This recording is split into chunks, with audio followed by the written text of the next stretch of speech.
3 tahun. 3 tahun Mayor Rane menolak kematian, menolak makam, menolak move on, hanya demi satu janji, kesetiaan. Namun, ketika ia akhirnya menemukan suaminya, Dimas, di balik tumpukan sampah, pria itu bukanlah korban amnesia yang heroik, ia adalah si lupa, seorang pemulung kurus dengan tatapan kosong dan bekas luka lama yang membingungkan. Apakah cinta Rane cukup kuat untuk mengembalikan ingatannya, atau justru ingatan itu akan mengungkap kebenaran yang jauh lebih menyakitkan? Apa yang terjadi jika pria yang Anda cintai kembali, tetapi hanya sebagai cerminan orang yang Anda yakini telah meninggal? Cerita ini dimulai dengan 2 cangkir kopi pahit yang selalu tersaji di meja, simbol penantian yang suci, tetapi berakhir dengan pengakuan bahwa cinta sejati mungkin harus berdamai dengan pengkhianatan dan kepengecutan agar bisa bertahan. Saksikan perjalanan Rane yang harus memilih antara memuja ilusi atau menerima kebenaran yang telanjang. Di rumah kecil dengan pagar besi yang sudah berkarat di Jalan Melati, Mayor Rane, 29 tahun, seorang polwan lalu lintas yang terkenal dengan ketegasan dinginnya, duduk di tepi ranjang. Ia bukan wanita yang mudah menangis, air mata adalah hak istimewa yang sudah lama ia tolak dari dirinya. Namun, di tangannya, bingkai foto Dimas, suaminya yang telah hilang 3 tahun, terasa seperti beban 1000 ton. Dimas, dengan senyum hangatnya di foto itu, adalah kelemahan sekaligus sumber kekuatan Rane. Sejak kecelakaan bus mengerikan di jalur Gunung Cikuray yang menewaskan puluhan penumpang, Rane menolak untuk menandatangani surat kematian Dimas atau membuat makam simbolis. Penolakan itu bukan sekadar kesetiaan, itu adalah pertahanan diri. Baginya, harapan adalah penolakannya untuk mengakui bahwa ia mungkin telah hidup dalam ilusi. Ritual paginya tidak pernah berubah. Pukul 5.00, Rane bangun dan menyeduh kopi hitam tanpa gula, persis seperti yang Dimas suka. 2 cangkir selalu terhidang di meja makan. 1 untuknya, 1 untuk cangkir kosong Dimas. Kebiasaan ini adalah manifestasi konkret dari janji yang ia bisikkan pada dirinya sendiri, aku mencintai dia sampai mati. Dan jika dia mati, aku akan mati juga. Namun, di balik lemari pakaiannya yang rapi, Rane menyimpan satu rahasia berlapis. 3 tahun lalu, seminggu sebelum Dimas berangkat ke Bandung, Rane menemukan sebuah amplop kecil yang diselipkan di antara halaman buku harian lamanya. Amplop itu berisi 1 tiket bus ke Jakarta, bukan Bandung, yang dibeli atas nama orang lain, dan secarik kertas kecil bertuliskan alamat samar yang asing baginya. Saat itu, Rane memutuskan untuk membakarnya, menolak keraguan. Kecelakaan itu datang sebagai red herring kosmik, menutup jejak yang mungkin membuatnya harus menghadapi fakta bahwa Dimas mungkin ingin lari, bukan sekadar pergi pelatihan. Rane memilih untuk percaya pada kecelakaan. Di sela-sela jam dinas, pencarian obsesif Rane membawanya ke tempat-tempat yang paling menyedihkan, rumah sakit jiwa, panti sosial, dan penampungan tunawisma. Rekan-rekannya mengira ini adalah pengabdian yang mulia. Padahal, ini adalah upaya Rane untuk membuktikan dirinya benar, bahwa Dimas tidak meninggalkannya, melainkan diambil darinya. Malam itu, saat hujan mulai turun, Rane duduk di teras, memeluk foto Dimas. Angin membawa aroma melati yang dulu mereka tanam bersama.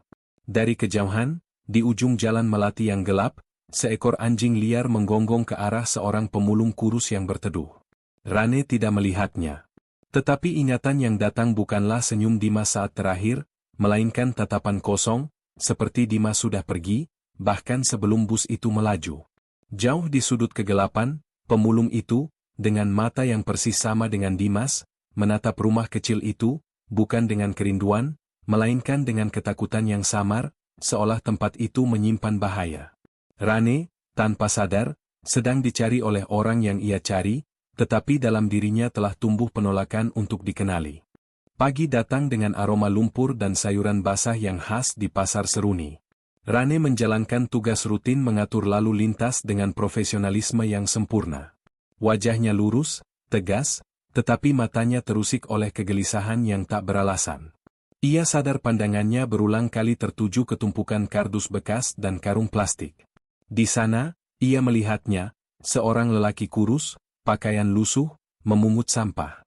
Tubuhnya ringkih, rambutnya kusut, tetapi saat sinar matahari sesaat menimpa wajahnya, jantung Rane serasa berhenti. Garis rahang, bentuk bibir, dan bekas luka kecil di pelipis kiri, semuanya menjerit, Dimas. Rane berjalan perlahan, melanggar batas profesionalitasnya. Petugas lain menoleh, bingung melihat Mayor Rane yang biasanya dingin kini tampak gemetar. Mas, panggil Rane, suaranya tercekat di tenggorokan. Lelaki itu menoleh, matanya kosong, dipenuhi kebingungan. Saat mata mereka bertemu, Rane merasa tenggelam dalam tatapan yang dulu ia kenal, tatapan yang ia cintai. Tapi kali ini, tatapan itu tidak memiliki percikan pengenalan. Itu hanyalah cermin yang memantulkan kerinduan Rane. Saya siapa ya, Bu? Tanya lelaki itu dengan suara serak, hampir tak terdengar. Kata-kata itu menghantam Rane lebih keras dari tamparan. Selama 3 tahun ia menolak kematian, kini ia harus menghadapi penolakan yang lebih brutal, ingatan yang mati. Rane mendekat, meraih bahunya. Mas, ini aku, Rane, istrimu. Ingat rumah kita? Taman Melati? Lelaki itu menggeleng lemah. Ia tersenyum tipis, senyum yang sama persis dengan Dimas, tetapi terasa asing. Saya tidak tahu, Bu. Nama saya saja saya tidak ingat. Orang di sini panggil saya si lupa. Rane melihat luka panjang di lengan kanan lelaki itu, bekas luka yang ia yakini dari kecelakaan bus. Bagian logis otaknya berteriak, red herring, ini bisa saja orang lain. Tetapi bagian hatinya yang obsesif berbisik, inilah bukti, Tuhan mengembalikannya padaku, hancur, tetapi masih milikku. Rane menarik napas, mengubah nadanya menjadi perintah yang lembut. Si lupa, ikut aku. Aku akan membantumu, aku tidak akan memaksa. Tapi, biarkan aku merawatmu. Aku berhak atas itu. Pemulung itu menatap Rane, dan dalam kebingungan amnesianya, ada keraguan yang terselip, seolah ia takut pada wanita berseragam ini. Namun, ia mengangguk. Rane, dengan tangan gemetar, menuntun lelaki itu menjauh dari tatapan bingung para pedagang. Seorang petugas berbisik, apa Mayor Rane baik-baik saja?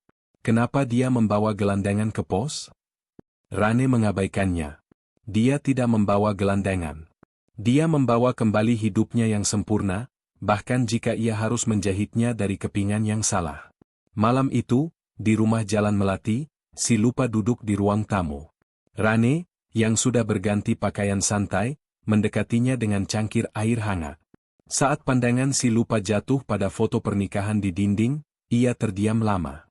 Lalu, ia menarik tangannya dari cangkir dengan cepat, seolah terbakar. Wajahnya menunjukkan ekspresi terkejut dan ketakutan yang dalam, bukan kerinduan. Saya tidak suka foto itu, bisik si lupa, matanya memandang Rane dengan ketakutan yang tak beralasan. Saya merasa seperti orang lain sedang melihat saya dari sana. Rane menyadari, dia tidak hanya membawa Dimas yang amnesia. Dia membawa kembali Dimas yang menolak Dimas yang dulu. Hari-hari berikutnya menjadi rutinitas baru yang dingin dan aneh. Rane merawat si lupa dengan ketekunan seorang biarawati. Setiap pagi, 2 cangkir kopi pahit. Si lupa kini membantu di taman, merapikan bunga melati. Gerak-geriknya, cara dia menepuk tanah, semua identik dengan Dimas, tetapi jiwanya terasa terpisah. Rane, saat dinas, akan menghabiskan waktu luang untuk mencoba memicu ingatan si lupa. Kau ingat saat kita ke Bromo? Kau lupa membawa dompet, katanya suatu sore, sambil menyodorkan album foto. Si lupa hanya menatap foto itu, matanya kosong. Saya tidak merasa itu saya, jawabnya jujur. Saya hanya merasa lelah melihat foto itu. Rane menyadari, usahanya adalah upaya untuk meyakinkan diri sendiri, bukan si lupa. Dia membutuhkan Dimas yang sempurna, yang akan kembali dan membuktikan bahwa kecelakaanlah penyebabnya, bukan pengkhianatan. Suatu malam, si lupa, yang kini menjadi lebih tenang, bertanya, kenapa Nyonya Rane begitu yakin saya ini suami Nyonya? Bukankah lebih baik Nyonya menikah lagi? Rane tersenyum getir. Karena aku berjanji padanya. Dan cinta sejati, katamu dulu, adalah janji yang ditepati, bahkan ketika pihak lain tidak mengingatnya. Rane menggunakan kata-kata Dimas yang lama untuk memanipulasi Dimas yang baru. Si lupa kemudian berjalan ke Taman Melati. Saat ia sedang mencabut gulma, tangannya menyentuh sesuatu yang keras di bawah pot tanah. Itu adalah sebuah kunci tua, kecil, dan berkarat. Kunci yang dulu disembunyikan Dimas di sana, kunci untuk membuka kotak penyimpanan rahasia Rane, tempat ia menyimpan amplop yang terbakar itu. Sementara itu, Bu Umi, ibu kandung Dimas, datang berkunjung. Rane, dengan gembira, memperkenalkannya pada si lupa. Reaksi Bu Umi adalah keheningan yang lama, bukan luapan haru. Ia memandang si lupa yang kini bersih dengan pakaian Dimas, lalu memeluk Rane. "Nak, kamu sudah kurus sekali," bisik Bu Umi, matanya berkaca-kaca, "tetapi bukan karena reuni. Aku tahu kamu merindukannya. Tetapi, hati seorang ibu tahu, meskipun wajahnya sama, tatapannya berbeda." Bu Umi menarik Rane menjauh, berbicara dengan suara rendah yang tegas. "Nak, Dimas yang dulu, tidak akan pernah membiarkan istrinya menderita selama ini. Jika dia mampu kembali, dia akan melakukannya. Kamu mencari Dimas, Nak, tapi kamu menemukan cerminan dirimu sendiri. Seseorang yang membutuhkanmu. Dan kamu membutuhkan kebutuhan itu, bukan Dimas." Rane menolak kata-kata itu dengan keras kepala. Ibu tidak mengerti kesetiaan. Bu Umi hanya menghela napas, menatap si lupa yang tersenyum lemah di taman. "Aku hanya mengerti kebenaran. Dan kebenaran, terkadang, tidak sesempurna seperti yang kita kenakan di seragam kita." Si lupa, yang sedang menyirami bunga, menyentuh luka lamanya di pelipis. Lalu, ia diam-diam menyelipkan kunci berkarat itu ke dalam saku celana Dimas yang kini ia kenakan. Malam itu, ia tidak lagi takut pada foto pernikahan itu. Ia menatapnya, seolah ada sesuatu yang baru saja ia putuskan untuk dicari tahu. Beberapa minggu berlalu. Si lupa, Dimas, menjadi semakin gelisah. Ia mulai bermimpi buruk, bukan tentang kecelakaan, melainkan tentang perdebatan dan suara keras. Suatu siang, saat Rane sedang dinas, si lupa mengambil kunci berkarat itu. Insting membimbingnya ke kamar Rane.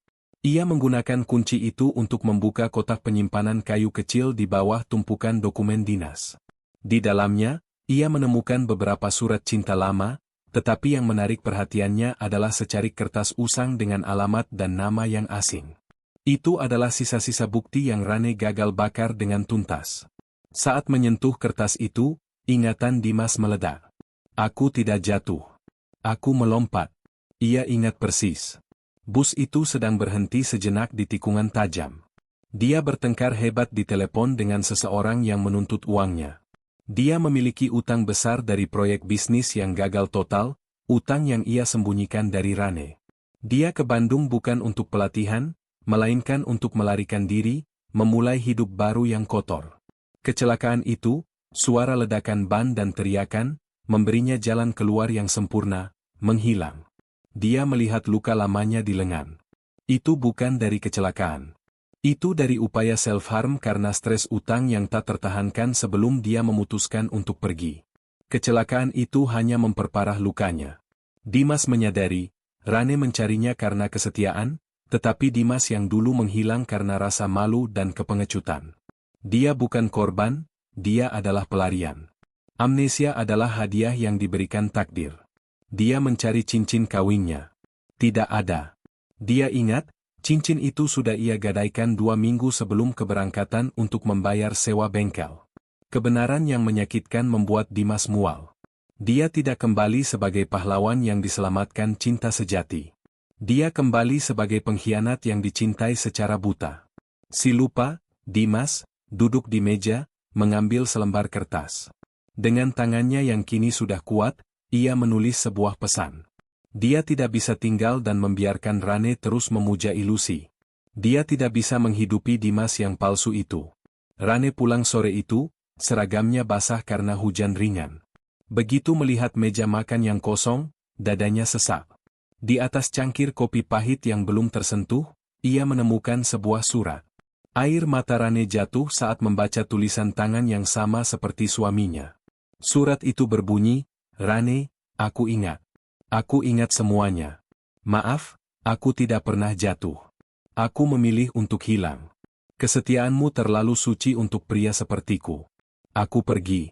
Aku harus menemukan pria yang berhak atas kopimu."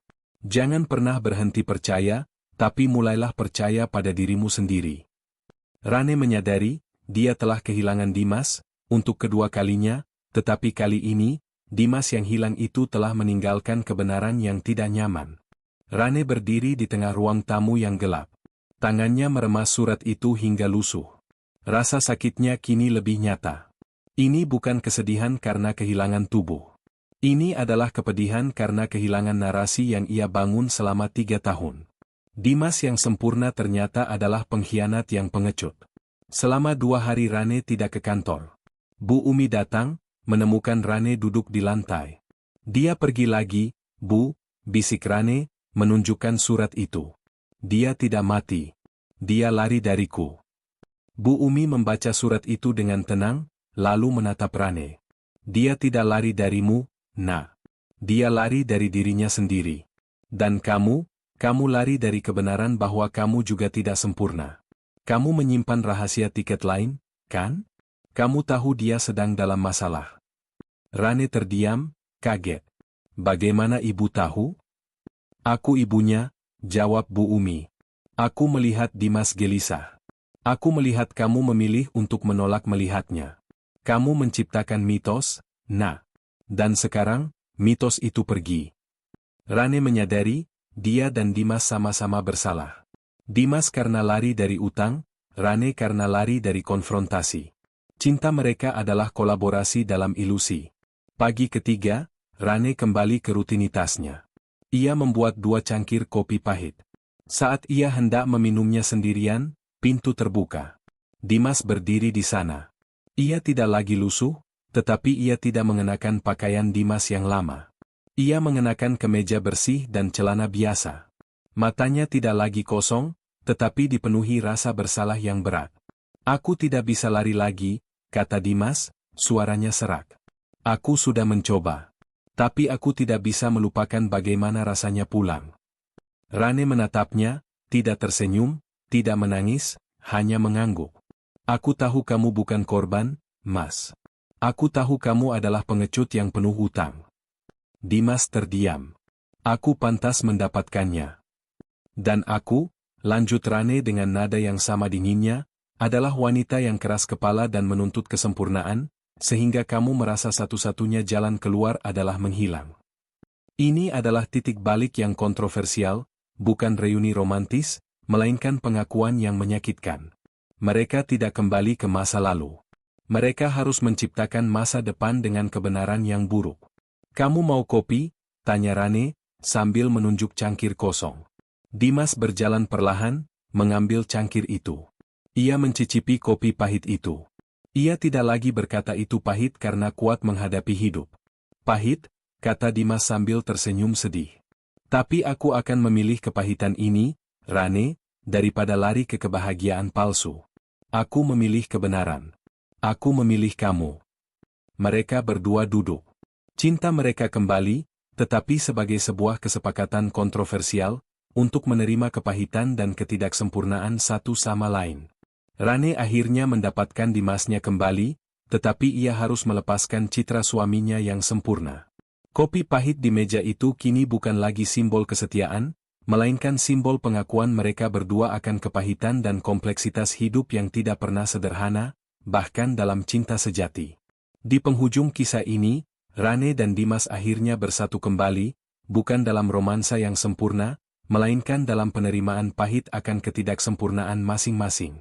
Dimas mengakui utang dan pengkhianatannya, dan Rane mengakui keras kepalanya yang menolak melihat masalah. Hikmah terbesar dari cerita ini adalah bahwa cinta sejati bukanlah tentang kesempurnaan atau kepahlawanan, melainkan tentang memilih untuk tinggal dan memilih kebenaran, bahkan ketika kebenaran itu sangat menyakitkan dan kontroversial. Ingatlah, kehidupan yang jujur adalah fondasi terkuat, bahkan jika itu harus mengorbankan narasi yang indah.